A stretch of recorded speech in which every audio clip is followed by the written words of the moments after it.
Our first featured poet today is Ryan McMasters. He is an internationally published poet from Pasadena, Texas.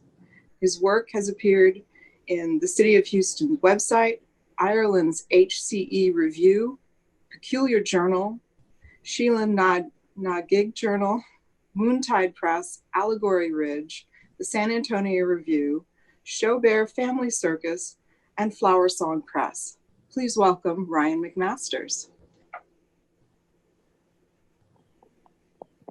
Hi, Public Poetry. Thank you so much for having me again. I had the privilege of being given the opportunity to read earlier this year, and I was dealing with some heavy life stuff. So this go round, I wanted to go through levels of emotions, and thank you for going on this journey with me. All right, here we go.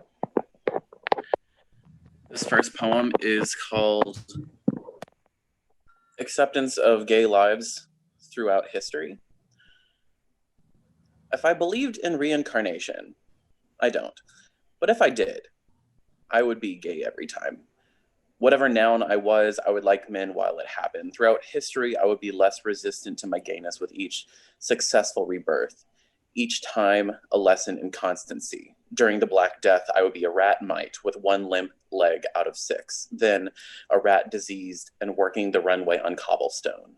I would still be associated with religion. One time, a Bible page with blood from a paper cut on it, the receipt of pain and the source of pain combined. One time, a stained glass window. One time, a ceiling covered in opulence. One time, the eye of white Jesus, the bisexual that existed, but the color that didn't. I would be the air kept between a couple of men holding hands, and I would love the time carried within. I would be a counselor in a conversion therapy camp telling people that this isn't what God wanted and get the hypocrisy pumped into me by another counselor. Then a watch for order. Then a rope holding a neck instead of a boat to the lake bed. Then the camp itself, exhaling in relief when I'm closed down by a state that finds its strategies to be abusive. I'd be a needle at a pulse shooting blood drive, longing to take in a part of my kind and resting from tears when they were all denied. Homophobes don't like seeing when we as gay people have the ability to bring forth life into anything, much less a life they don't consider worth saving. I've been a bullet wound, a track mark, the Stonewall brick, gay pride confetti, a homeless youth joining a house for a ball, a mustache overlapping a beard, a tongue making a knot with chin stubble, Janelle Monáe's suspenders, a tattoo on a hairy chest, a piercing where pleasure is enhanced. I have been the pleasure people are afraid of and how scary it is to become yourself when you have been told for centuries to be anything but a home you can return to. I've been the hard truth, entombed in nostalgia. I am the history without a bloodline, a mosaic devoid of genetics. Oh, what power I wield to love myself when history has shown me the repercussions of such rebellion. Oh, the acid terror I possess against the iron chains of toxic masculinity. Oh, the strength I unwrap as I claim a history others are afraid to touch. This next one is called The Gospel According to the Blood Bank. And the church said, not yours. And the church said, last resort, scrambling savior. And the parameters said, not good enough for the pulse shooting, but we'll take it if we have to for the straight people. We will postpone our homophobia long enough to be a more lenient version of homophobia, as long as you let the worthy people siphon your sub-level blood. We care about this virus more than the one we vilified you for. We're hypocritical and we know it. Look at who we allowed you to save. Look at how many orgasms you sacrificed to help someone that will vote against your interests. 3 months isn't that big a deal, says the Red Church, dripping and fearful of sacrificing their morals, but unbothered by decades of dehumanizing men with good blood. We are not outdated, assures the sopping steeple. When 2 or more are gathered in biologically ignorant rhetoric, we are the church. social distancing didn't start this virus. It just has a different protocol. So before this all started, one of the people in the Zoom chat was complimenting me on my hair, and I'm very thankful for it. And I'm growing it out for a reason, and this poem is called Quarantendrils. Bye-bye. When the pandemic hit, I swore I wouldn't cut my hair until the virus was under control. It has been 8 months, and I am trying to find the positives that aren't results to COVID tests. My hair is the longest it's ever been, and it's only going to get longer. The good that came from all this was creating more of myself. A subsistence farmer of aesthetic, I comb, mold, dry the wild, and I am thankful my hair is like the water, wavy and tamed by the moon. My hair is the calendar with no numbers, the barometer for all the terrible things that have occurred, that I can't bring myself to write in ink or highlighter or blood. My quarantendrils are only beginning to show realized potential, how they weave and slither, hissing a kindness that warms the neck and covers the eyes. My hair has a weight to it now. It has shown itself to be formidable. Regina George's hair is filled with secrets. Mine are filled with grief and resilience, a security like a weighted blanket, a grim empathy moisturized by the slick water of the river Styx. I have turned grief into fertilizer. My hair grows when I don't have the courage to. I grow because it started and I'm catching up. What a privilege to make my own mentor, teacher, support system. What a powerful independence to grow silken revenge out of my own body. Look at me become a gorgon with a stony smile, waiting for you to turn around, knowing your mask won't protect you from my stare.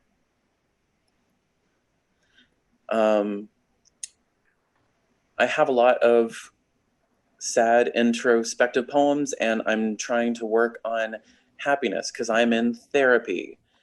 Thanks, quarantine, for keeping me by myself so long. I ask for help.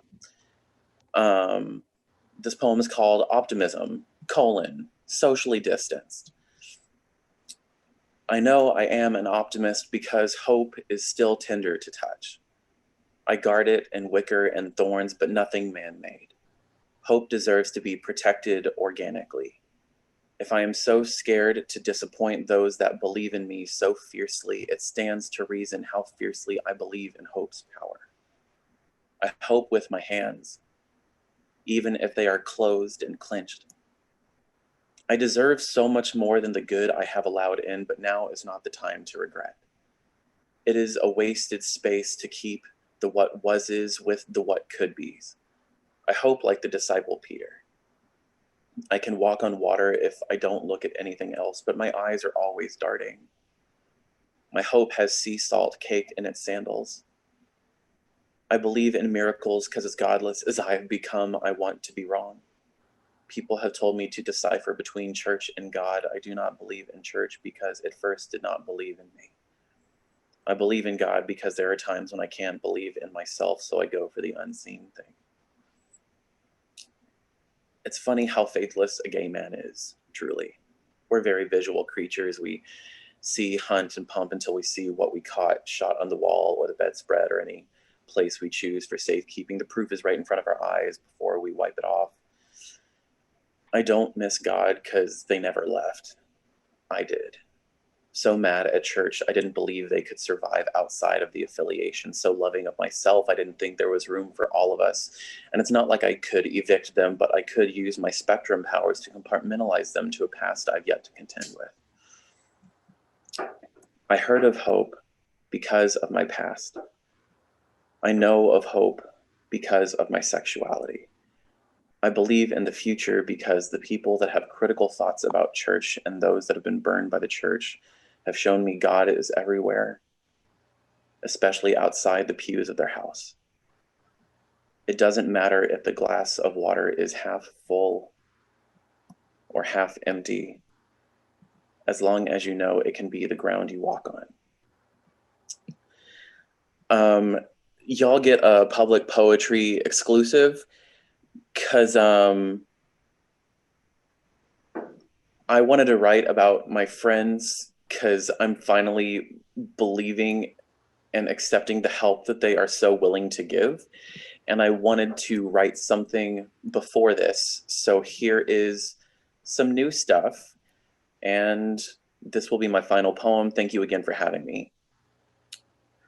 This one is called Friendship Realities. I need to shout out my friends, or because I was in choir, I need to switch to head voice so my belting will not turbo blast my vocal cords. Against logicality, I will go hoarse, letting people know how exemplary my team is. My friends are music, melismas, harmonies strung together, overlapping, interweaving, reducing my heart rate, circulating blood to the ends of me. My friends propel me. It doesn't matter if it's unleaded or premium, it's not regular how much my friends gas me up.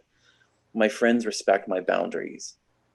Do you have any idea how held I feel when my people, my chosen, my beloved, ask if I want to be hugged?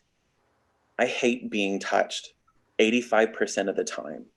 My people know I appreciate a heartwarming question more than an unwanted embrace. I have friends that go back in time for me. Did you know that phones used to be just for talking? Like with voices and stuff? Crazy. What a concept. The people that are in my innest of circles take the magic school bus and travel on a phone line right back to the 90s. I hear their voice and it is cool water running on pressure points. Young kids talk about friendship goals and I have friendship victories. I have friendship achievements. Do you know how much of a feat it is to have quality friends past 25, past 18, past birth, after everybody isn't sequestered to a college campus, high school, the friggin' womb? Do you know how much of a boon it is to find somebody you can stand to be around when people exist to light this world on fire? It takes work, especially when you haven't had sex with them, when you respect them because they're good people and they move up in their lives and they bring you with them, but not because of pity or obligation. Like they know how much value you have, even though you don't have a trust fund. Like they don't see you as a cash cow or a bank account, but a wellspring, a burnt marshmallow tower of laughter, a lighthouse. Like they look at me, this white, goofy, thick ass Flanders Muppet with a laugh made of only ricochets and momentum, and they want to attach themselves to me. What a tasty risk to associate with me. Can somebody tell me what it feels like to ask a bundle of nerves to do anything but fire? To know I am the purest energy with nowhere to go. It's so wild to know that arcades existed before touch in a pandemic felt like a threat or a looming foreshadowing. But when I focus with my friends, I know I am the ball bearing, and they are the spring and the journey and the lights. So many lights. The evolved cheering, the rooting from afar, the roots beneath my feet, the water. We're all made of so much water. They remind me to consume more of myself, to replenish before I give out more, or else be wilted energy. There is so much work to do, and we all remind each other to come back from the brink of dust. Thank you so much, Public Poetry. I appreciate it. Thank you. That was awesome. Thank you so much, Ryan. And you might have noticed that was kind of a long set because Ryan is going to have to go before the show ends. So please, if you're familiar with Zoom, try to use the clap hands icon or the heart icon, or if you're in the chat, the asterisks are snaps. So bravo. Thank you, Ryan. Our next featured poet is Gabriella Adriana Iacono. She is a writer and artist from Staten Island, New York. She was a recipient of the 2016 Mayapple Fellowship and the 2020 Poetry at Round Top Fellowship, and she is an Imprint Fellow. Her work is forthcoming in the 2020 Round Top Anthology. She was recently published in the 2020 Defunct Anthology, the 2020 Sizzle Anthology, and has worked featured in the fourth volume of Defunct Magazine. Iacono has been a featured reader for Public Poetry Houston, Defunct Magazine, Pen and Brush NYC, La Isla Bonita Festival, and others. She has taught creative writing for writers in the schools and literature for the University of Houston, where she also serves as the graduate advisor for Glass Mountain Magazine. Her poem Cabin Shock was recently nominated for a Pushcart Prize. She is currently an MFA candidate in poetry at the University of Houston and is working on her first collection of poetry. Please welcome Gabriella Adriana Iacono. Hi, everyone. Thank you, Layla, for that introduction. I want to thank everyone at Public Poetry, Fran, Layla, Justin, Carmen, Carrie, everyone who makes this possible. And I would also like to thank, of course, the Houston Public Library. So I'm going to be reading some newer poems in the works. They sort of fit into the theme that Ryan had set up. And it's sort of like a continuation of probably our last reading together, which is centered around being a recovering Catholic. So you'll notice that there are like thematic arcs such as like loss, cultivation, myth, the Catholic imagination, origin. And that's all I really want to say about these next poems for now. I'd also just want to shout out Ryan for doing such an amazing set. It's really, really great stuff. Grief as a Fertilizer, forever. This first poem is entitled Tugging. The only thing you really need to know is that it's just thinking a lot about memory and magic, and lore-like implications of memory. And I'd just like to shout out my sister who's in this reading right now. I've never invited family to readings before, so this is new. Okay, Tugging. When I was young, my sister would wash my back for me, scrubbing where I couldn't reach. Sometimes I would pull open the glass door, join her under sheets of water. I had a fear of water, of drowning in a microfall, of a folklore witch dragging me down the drain. Our mother would let me wash alongside her too. I would scrub with the suds I caught from her side, from beneath her exit, her wound. She had so much unmarked softness. I didn't know how to swim until I was 12 years old and would panic under every rinse. My cousin once tried to drown me in a lake upstate. She pretended to have fallen, tugged me by my wrist, a pregnant mermaid with my head clutched beneath her shirt. I still can't trust my compulsive breath or let go of my nose when it comes time to plunge again. I remember being a wave on the coast of Florida. The ocean floor clogged my ears. I can still hear it wailing loudly, lunging a millennia's crust at me, as if I caused its stippled erosion. A storm surge is apathetic, I suppose. I've watched the Atlantic swell and swallow a hug forever, and I still think of that boy who held a hose to my face, his meekness laid out on his lawn near the grove.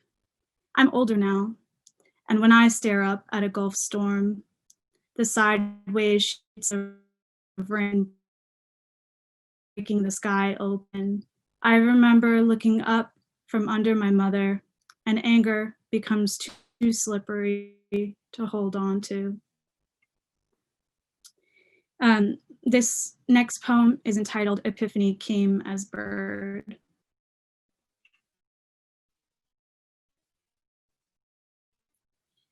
You don't seem to understand that I can't process everything. I watched the dog lie. I have thrown the iguana into a dirt pitch that would be swallowed by the swamp. I have to laugh about ridiculous pain, about a blender breaking my nose, a concussion too expensive to see a doctor about, the time I cradled my feet to my pits and hummed until it was over, and then the other time it happened again and again. I can't waste every minute sulking, crying in bed till my face prunes and my cheeks are salt and the daylight is turned off in the room. I can't bring that with me everywhere. I don't want this to come up at a bonfire cipher, during a speech at a wedding or memorial service. I haven't learned proper expulsion, how to bottle and distill. I tire thinking about process and processing, about being there when all are born then die, about being there. I don't know who I will call when I'm ready, who I'd ask to throw me into Earth's cavity. It's the problem I have to solve, what to do with me. And oh, what a thing I've become, a grain of rice thrown on the trail of a bride's veil that chokes the white dove senselessly. This next poem is a kind of ekphrastic poem, so it's great that Fran had mentioned that contest that Public Poetry is doing. So it's loosely referencing an oil on gessoed wood piece entitled Mirror of Narcissus from a Staten Island artist named Gene Wagner, excuse me. So again, the title is Ejaculatory Prayer for Past and Future Misfortunes. Read this when the city plants a wholesale store on your wetlands, when they've chased out the skunk and the snakes, as they erect condos on your cemeteries, as they push the bodies and plots back for a leasing office. Grant yourself permission to fuck behind the headstones, and then read this before everyone goes out before sundawn. But when the world is walking their dogs and cats and kids, and all grow tired and all of them are harnessed. Or if you see a skull strapped to a rabbit's back, or when the toads play a requiem on a fiddle, or when you browse your emails for shopping motions, or while adding an item to cart for birthdays or Christmas, or while the gas company is burning its waste like an artisan match. Read this because we're all walking across glaciers, because our shoes are made of rock salt, because everything sparkles like a rhinestone, because it's all charming and valueless.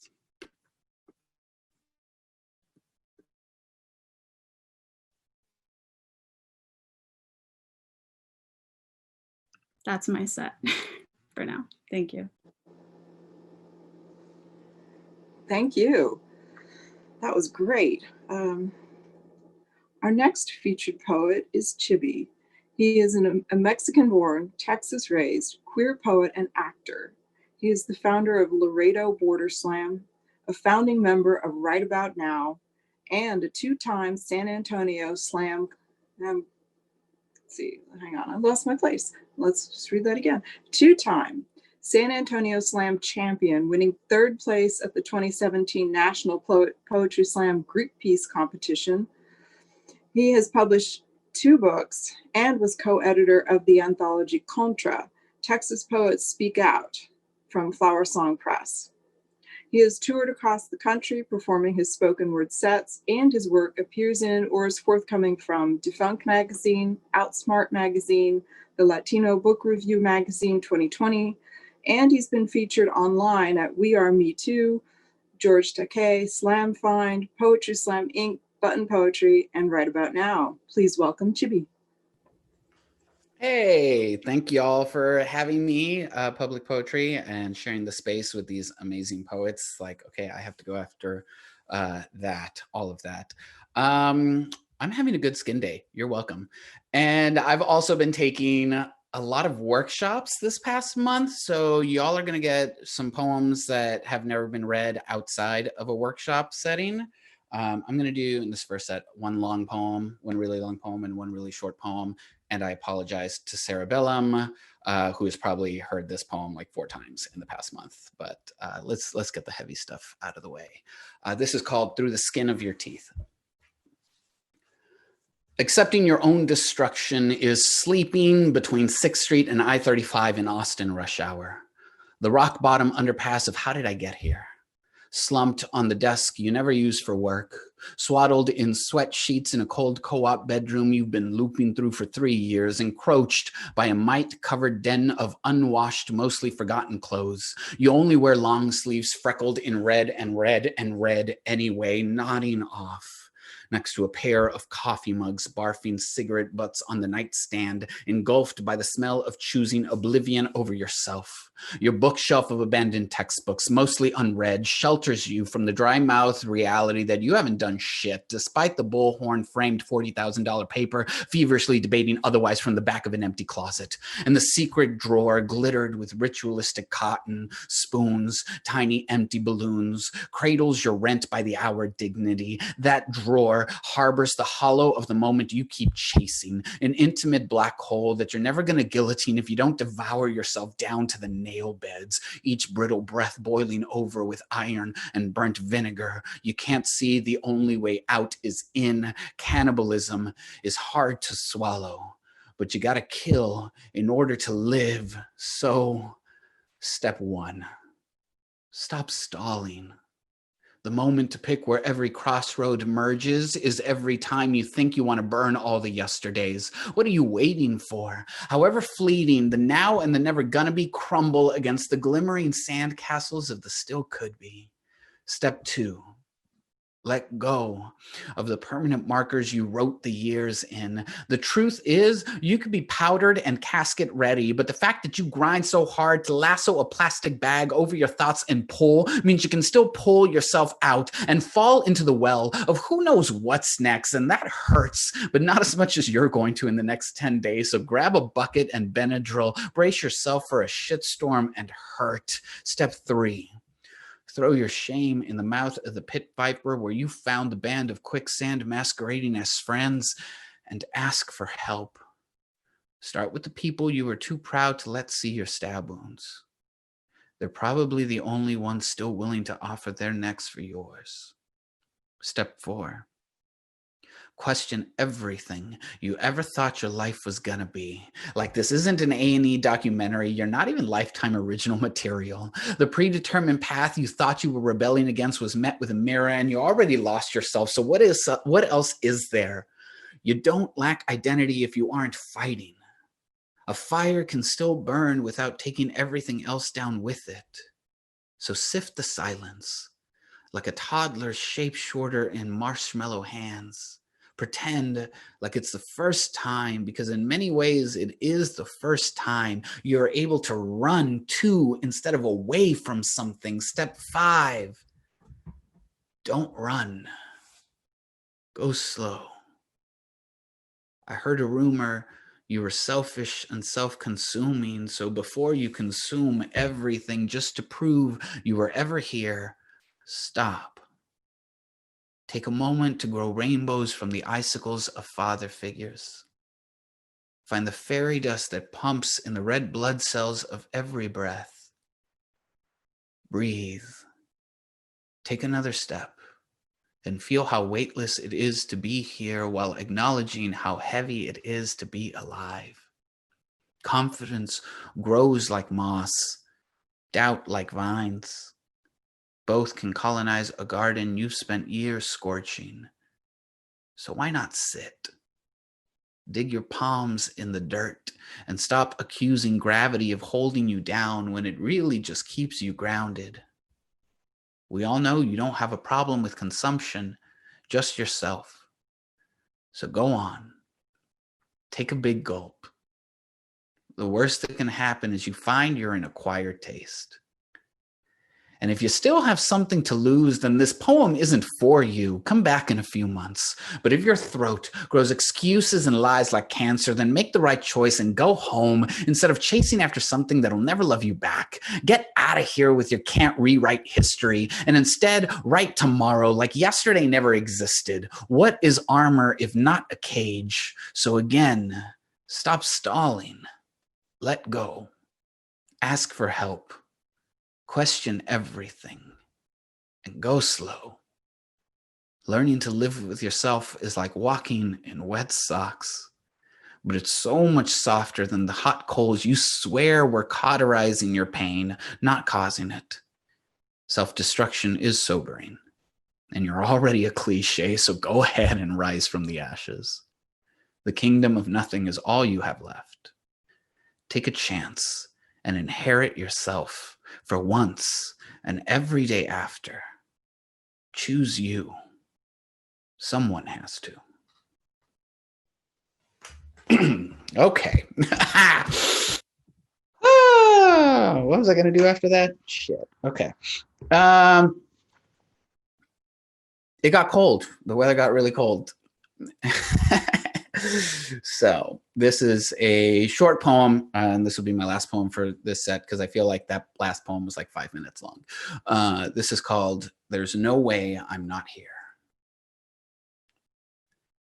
The heaviness of toes on cold stained concrete takes a second to register. It's winter, y'all. Feel it in the buildup at the back of your throat.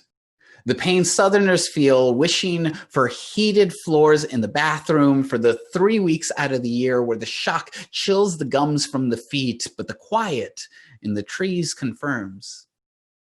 It is winter, y'all. Enjoy the hoodies and beanies before judgment trickles from head to neck to chest and compels them back into the corner saved for the fleeting and cherished, but never forgotten. The precious few.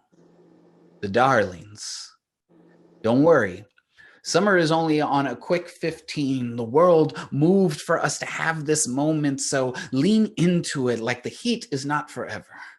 And winter captures the rush of blood in the cheek of every long night and quiet morning stars. Thanks, y'all. That's my time.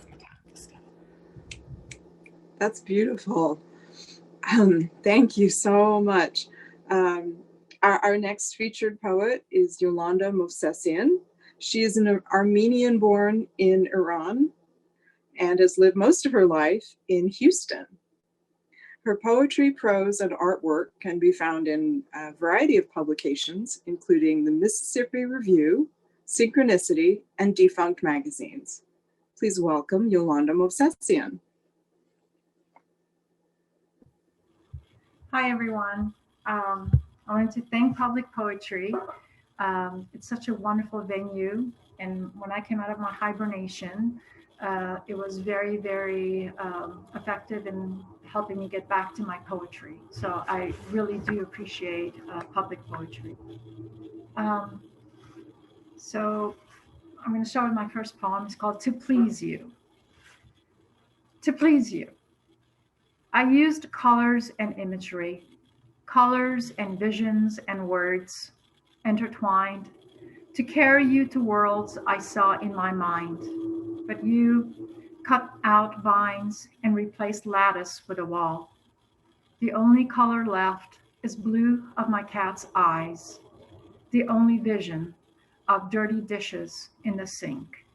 No words, only words. In Armenian, every fairy tale starts with the expression gar u chgar, which means there was and there was not. So this one is called, In the Season of Skeletons, the Dead Decorate the Doorways. Gar u chgar, there was and there was not. The truth is, I don't want to be here in this house with a cyclops and 12 pianos offering no solace, just markers of grief, of apocalypse, buttons tear off, ripped shirts, eardrums, blood running down legs, bandages, taste of iron on your tongue. Trade your voice for a limb, It doesn't hurt, it doesn't hurt, it doesn't. Just a hole in your chest. Misunderstood again. Not alone, not alone, not again. Spit out rubies and pearls in place of venom. The child hides behind doors. What big eyes you have. Must be strong for her sake. This is not how it works, the world. Lost my place again. Step forward, missteps, back, traps, mistakes, let down your hair. I'm strong as long as you are, the villain. Huff and puff the house, and I crumble. The dead are invisible to me. That is how I know it is not yet time.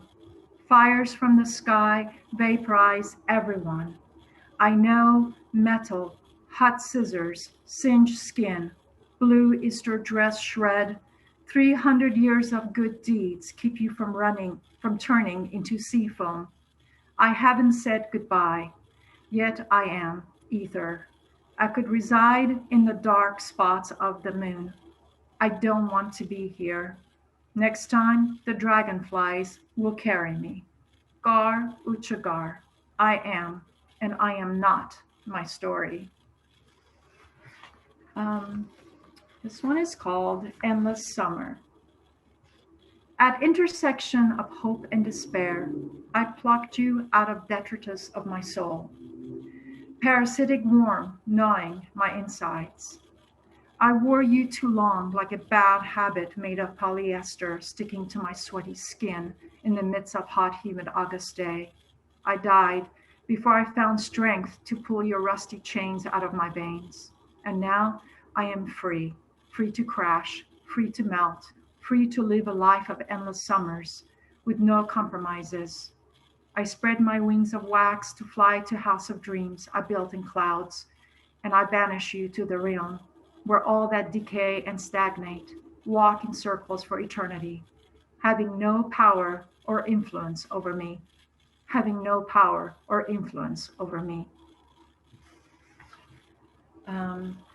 My daughter goes to school in Brooklyn, so I visit her every once in a while. So I wrote this on a day that I was visiting her, and it was very difficult to leave. Sunday morning, Brooklyn. Loud Latin music on my radio drowns sounds of cars and sirens and men shouting nonsense from street below. Compact red suitcase packed and ready for takeoff. I'm hanging on for one more hour, one more memory, one more sentence before the last exit, the last exhale, accelerated collapse of supernova. I'm going to end this set with a poem giving tribute to one of my favorite coffee places that I hang out here in Houston. The poem is called Running into Slaughter at the Upside Down Coffee Shop. You reek of tragedies and disappointments, he says. Negotiate carefully around dread, and then the line breaks. He feels nothing for you, not a thing, and you condense between worlds, refuse to say goodbye, raging against your heart, that useless organ, inflicted with edema, drawn to entropy, you ponder utility of hope, that grain of sand irritating your insides. You see better with your eyes closed, choking on scent of fire. Dissolve pain, step out of shadows and into color. Antidote awaits in a cup of warmth, mixed with oat milk, spiced with gratitude. Thank you. So now we're going to return to our featured poets. And first up, we will have Gabriella Iacono.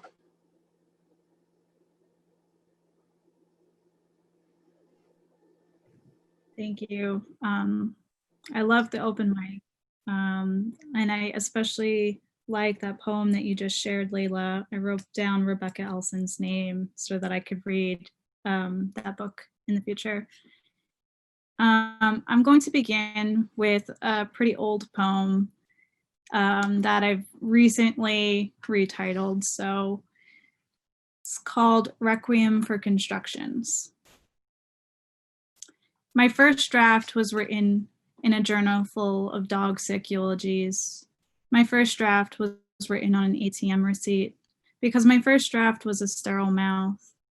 because my first draft was written on a student's individualized education program, because my first draft was a thick-voiced woman, because my first draft was a refinery, because my first draft was a little shop of terrors and horrors and butterflies, because my first draft didn't know when it would be replaced, because my first draft was trying to learn coping mechanisms and healthy self-regulating behavior, because the first line of my first draft was scribbled in Sharpie on a Metro card, because my first draft was a vacuum, was a vacuum, was a vacuum, because my first draft was a joyride on the seat of your jaw, because my first draft was a black hole with blue skies, because my first draft was my first real relationship, because my first draft was a reflection of myself in a wading pool, because my first draft was a stubborn stole that gathered much moss, because my first draft had no garden growing,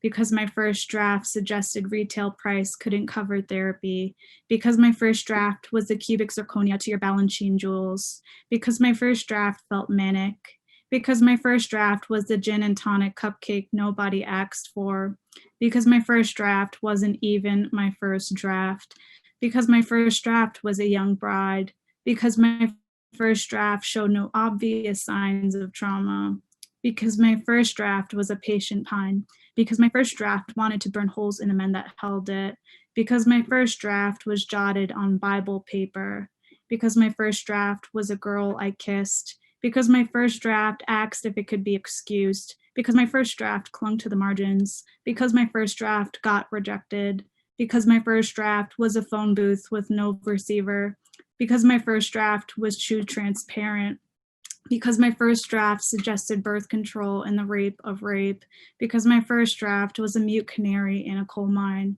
because my first draft was typed in a text, then forwarded to an email account I lost the password to, because my first draft suggested God, because my first draft was used as a gum deposit, because my first draft caved in like a bowling ball to sheetrock, because my first draft was a matinee, because my first draft was cut to its heading, because my first draft was.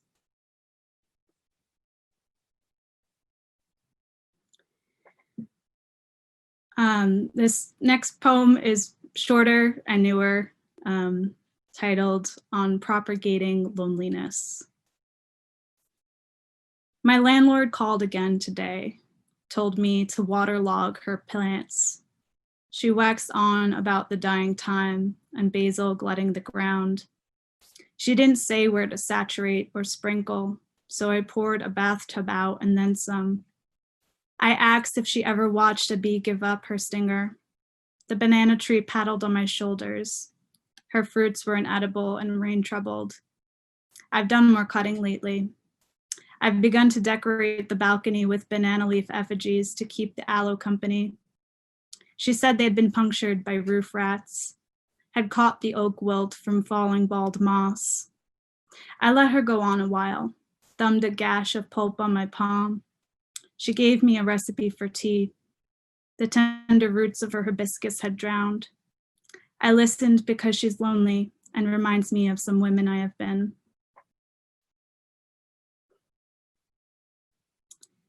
This poem is titled Pancakes First, Regret Thereafter. I've missed our calamities, our heave-hoes, the accusations like, you didn't turn off the stove when the lock spurs and spatula went aflame.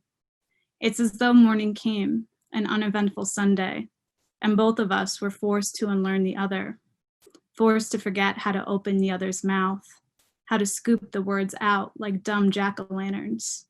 You no longer trace my spine with your crooked finger. I no longer hang on your uvula to get you to scream. Sometimes I bend my fourth finger and bandage it like a claw. Sometimes I dislocate my arm like a vine and reach for your dissipating magic. It's a kind of memory I have, how to unearth our pulse from smoke and submit.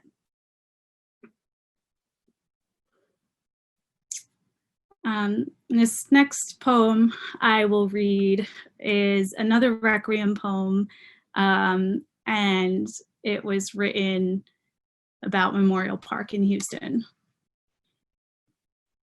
Requiem for the Forgotten at Memorial Park. A year went by. The specter of the maker was gone. A depression had been sowed. Specters were everywhere. A man fell through a sidewalk sinkhole. Another climbed a pecan tree and brushed his teeth with an asp. He sloughed from a branch like nothing. I wonder when the ground will open up and I will be swallowed, or if I will transmute into a shade or color or gestation. All makers are gone. All parks remind me of artifice. The goats in the paddock are for hire. I'm spared feeling close to them. You can't get near the fence to see their irises, horizontal and paralleled with danger. Maybe I'm projecting. Maybe I'm corrupting my own field. I wonder what fields are beautiful to you, if beauty is another word for precision. My fear tells me I don't have anything worth saying, tucks me into bed, kisses my eyes. It sits on my chest and plays nocturne in E flat. Fear names the girls that hate me, tells me I'm pretty for a dumb girl. Fear is like a good stick, which means it doesn't break easily. I think it tells people to immortalize their beloveds' names onto benches and donor boardwalks. How else could we delay our forgetting and being forgotten about? I have imagined death on a field like this, lying on my belly, the viaticum in my mouth. I would listen to the lily whisper louche nothings to the marigold, would turn over and see my three fates watching from a reflection pond. I'd feel supported by the earth beneath my back and wouldn't worry about my brain sabotaging my body, or if an oak was cut down, or if some poor creature's entrails were dragged across its stump. Because I know, because forests will take care, will begin to grow over each of our bodies. Thank you, everyone. Thank you. All right, let's welcome back another featured poet, Chibi. Ding. All right. Thanks again. Damn. Oh, Gabriella. Can I recover for a moment before I go on? Okay. Okay. So, yeah, to something Sarah said. So the poems that I read in the first set were part of a workshop, a 4-part workshop I took with Buddy Wakefield in something that he's put together called Awful Good Writers, which is a bunch of poets giving workshops. I'm going to announce officially for the first time, because I just signed the contracts today, that I'm going to be giving a 4-part workshop in March. So if anyone's interested, y'all can, yeah, there's no information because it just got confirmed today, but I just threw it in the chat. Follow me on Instagram. I'll post about it. You can see it on my website when I get information, or just go to awfulgoodwriters.com and follow that, because some amazing poets are giving workshops. That's that. Okay, promo over. Poems. Here we go. This was one that I wrote in a workshop with Ebony Stewart via Awful Good Writers. It's called After Enough is Enough. Post-election America is still split. Read the headlines and laughed fake news. Read in the puckered face of a bewildering disappointment. Seeing stars and stripes.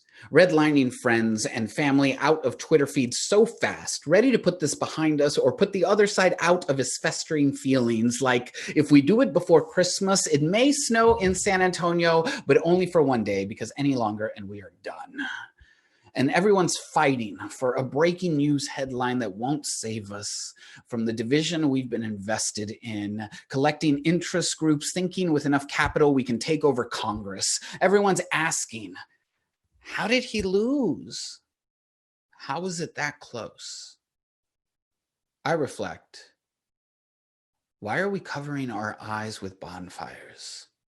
Seeing red in the yard signs and bumper stickers, I'm left with so many questions and about expectations and expulsions, a seesaw of where I place my anger. Why am I a monolith on the tongue of a political pundit? Where is the CNN's technicolored magic wall that helps explain why all Black people are expected to vote the same? How Cubanos reconcile their vote with their own voyage? When so many of my tios chose their fortune over their family? What makes Middle America so afraid of people who have always been here? Who are we really fighting? White side, black side, my side is right and left out of the conversation as lines are carved, monuments come down, and walls go up to comfortably conceal us in our own delusion of the enemy. It is no secret that Whitey got a lot of explaining to do, and American parallels are black and blue. Ain't enough frozen peas for all the black eyes looking at history square in the bigotry, right in the C4-shaped lie. It keeps lighting about all its greatness. What's so great about people fired up, armed to their tobacco-stained teeth in the street, but not yet ready to sentence blue lives for snuffing out black lives, and all lives can't stop screaming at so much blood, putting band-aids on a severed limb, wondering why it won't stop when we won't stop letting 80-year-olds make decisions about our future.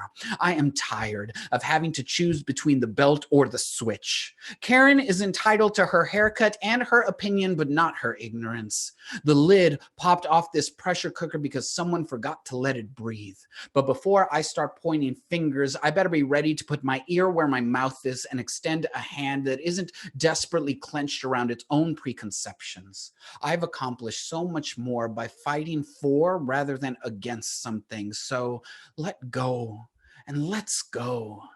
And maybe we can flip this idea of red or blue into one true American spectrum. Oh, yeah, that's some new shit, y'all. Okay, let us do this one. I was not planning on doing this one, but I was so inspired by Gabriela. So here we go. This is called What It's Like to Be Mexican American for those of you who aren't, after Patricia Smith.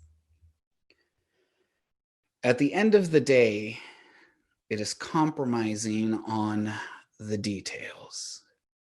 It's years of wondering how to fit in. It's divorced, split holidays between two countries. Neither feels like home. It is finding more comfort in the distance than the destination. It is running away to be different. It's different. Its thick curly hair, a crown of thorns, didn't choose to wear it, is weighing me down. It is heavy as the head that wears the crown. Its salvaged apology, a suit of armor for unknown neighborhoods. It is never being enough of one flavor to savor its spicy food, heartburn, consumption, a side of rejection. It is a questioning palate, licking up answers. It is the rattling chains of cumbias and corridos. It's American rock, the liberator. It's rolled R's, the indicator. You're not from around here, from anywhere, really. It is hearing your parents' accents, seeing a marvelous roadblock. It's wanting to be more, less, always. It's editing.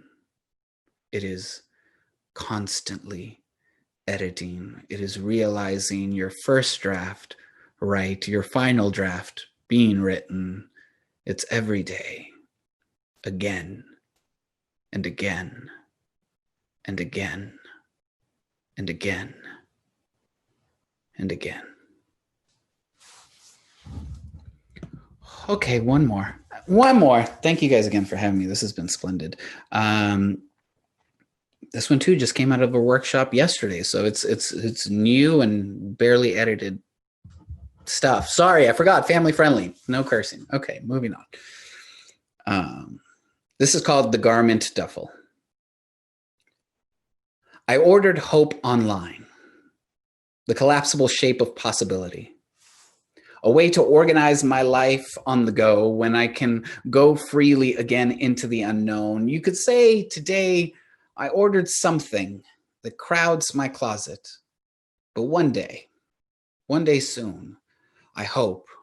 I ordered a way to order my things, away from home, on the road, in the air, in a space unknown where I am most myself, where we come together once again, I hope, without the fear of microorganisms and death that doesn't come from something totally preventable, and a stage that doesn't double as a screen, and my words aren't filtered through headphones, and I can hear your smile without an unmute button, and I can feel your sigh because we can be closer than 6 feet.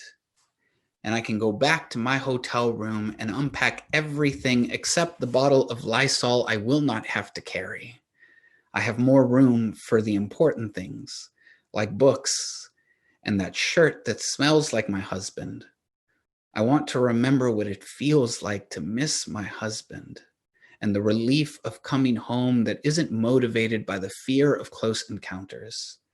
So today I ordered something that'll sit unused, a relic, a reminder of the get going and go on, a symbol that we will reunite when we can finally give air hugs the bird, pack crowds, and bags full of the next stop, the where we meet, the day I need you, can't come soon enough. Thanks, y'all. Thank you. That was excellent.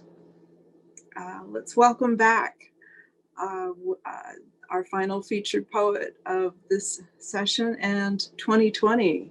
I'd like to prematurely say goodbye, 2020. But first, let's welcome back Yolanda Movsesian. Hi, everyone. Thank you again, Public Poetry, for this wonderful opportunity. And I've really enjoyed listening to all the poems by the featured poets as well as the open mic. Yeah, this poem is called Circles. Death knocks on my front door with school bus full of arguments. I ask him to point me to an exit without trail of blame and damage. Instead, he circles his index finger in the air, rounding up my dreams, pains, and life stories.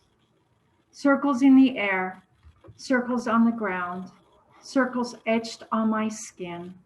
This is how it ends, always in circles. Path to the gallows is not complicated. Structures custom made to fit my frame.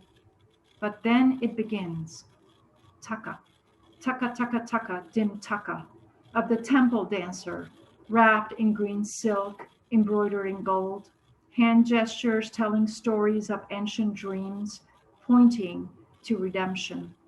Feet slapping ground, music from anklet of bells, the rhythm that rattles me into consciousness. And for the moment, darkness bleeds out of me as India ink soaking onto old thirsty yellow parchment. Circles in the air, circles on the ground, circles etched on my skin. This is how it begins. Always the specter of borrowed time. This one is called God of Unfinished Symphonies. God of unfinished symphonies, wrap yourself around me, sphere of lead, cloaked in festive paper, in childish game of rock, paper, scissors. Help me find the place where lilies bloom in my veins. Erase useless memories, birthing me to the bottom of the well, keeping me in constant struggle to remember my name. Okay. This one is called Ebb and Flow. Today, the repairman tells me my house could have burned to the ground. After a long discourse on loose wires and electricity, watts and other scientific mumbo jumbo, AC fixed, singed wires replaced, he goes on his merry way, but not before producing a bill will warranty nulls and voids and too many zeros for me to comprehend. My favorite number used to be number 2, but now I think it's 8. I like the way he kissed me and how 8 looks like eternity standing on its head. It's the first day of the cold breeze of autumn. It's my birthday. I'm planning on losing myself in reveries of dragonflies with their blue, green, and fire red armors, and making sense of minor keys sleek grackles have arranged themselves as on bars of power lines above my head, and having my fortune told by coagulated dance of the grinds at bottom of the bitter cup of free coffee, and then eat cake, lots and lots of cake. This one is called Scent of Dreams. I crave your fire, smoke, clouds drifting by your liquid sky, mercury, colors changing yellow to tangerine to orange to deep red to blood, iron rust exhaustion you cannot conquer, war in your head you cannot win, murky sleep, no flow in time serpentine, feeds off your dust, ivory to cobalt to oxidized copper roofs. Ghost of your eyes watching from each facade, paralyzed history in every inch of your skin. I want to wear you. In the winter, it's easier to sleep. Deferred dreams have no sense. Sometimes they have no color. There is always a battle. Copper wings, breathe in, breathe out, sigh, then disappear. Cold and late and raining. Sweet or savory melancholy. Goodbyes, breaking wishes. Hope slippery. Guardian with copper wings, oxidized. I'm going to finish this with this poem called Nothing Else Matters. Tell me, which way does life work when early in the morning, steam rising from cup of hot liquid, I sit and watch in awe of the fog. Ethereal milkiness envelops my limbs, petrifying what once was life. My brain, unable to keep up with mind games, intentions change from hour to hour along with desires and distresses. I ache for all my failings. And now here in stillness of life inconsequential, I understand finally, nothing else matters but beauty. Thank you very much.